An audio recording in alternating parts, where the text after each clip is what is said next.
My name is Vlado. My mum Dunja's been here for about 4.5 years now. She's been in Australia 5.5, maybe even 6 years, so we brought her back from Croatia. So we had her at home for about 1.5 years. And, oh my God, looking back now, how difficult it was.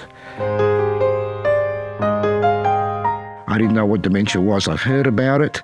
You hear people talk about it and you think you know it, but you actually don't until you're actually faced with it. My parents and my grandparents, my whole wider family lived here for a long time.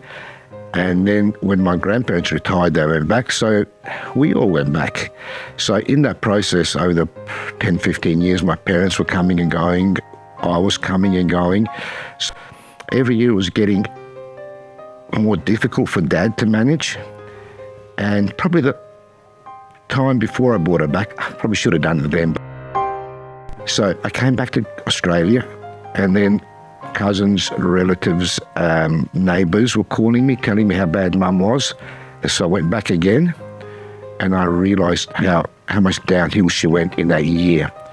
And that's when I decided to bring her back with us.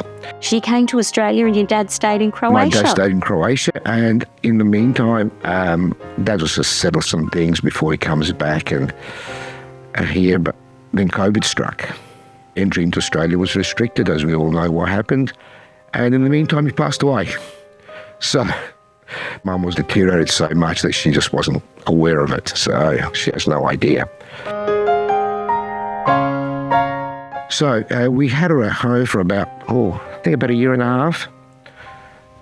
And they're running away in the sleepless nights. And really, you lock everything up, you cable tie everything down so she can't get out, but she still manages to slip through. And a couple of times we couldn't find her, so we had to call the police, which gave us a wake-up call, because it was only the two of us and my daughter managing with Mum. It was just one household. We had nobody else to rely on. And then from there, with Branka, my wife, working in the industry, we came across Rembrandt. Tell you what, the biggest relief when she was accepted here, the first few weeks is tough for the adjustment for her and for us. But looking back now, oh my God, the weight off our shoulders is just unbelievable. To us, it's been a blessing, and I mean that. Now, I think this is home for her. She's accepted Rembrandt as her home. Not even our home, but Rembrandt.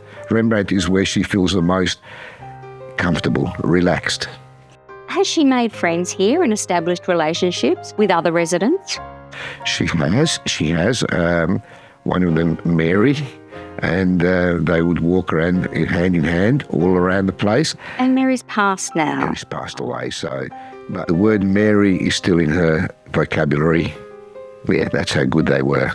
I know initially when I came here, they locked themselves into one of the rooms. They had a key, they couldn't get in, and they were trying to remove the window and the fly screen to get out. The two of them were just, I think Nicolene made some nice videos of the two of them. Are you my friend? Moya mama. Yeah, I think so. Moya mama. Yeah, you look like friends. I'm sure there are a lot of people out there that are in a similar position that I was, hearing about dementia, not knowing about it. I think everyone should be educated who has elderly parents or elderly loved ones, what to expect, and that there is help out there, and there is good help out there, and I think knowledge is the greatest, one of the greatest gifts you can have.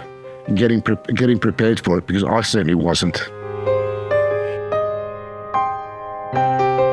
How have you coped emotionally with the dementia journey with your mum? It was hard. Initially, that first impact was very difficult. But over time and very quickly, it got easier. It got easier to understand. I loved Nicolene's seminars, the Diamond, Ruby, what else was there? Those stages, yep. We knew exactly what stage she was at.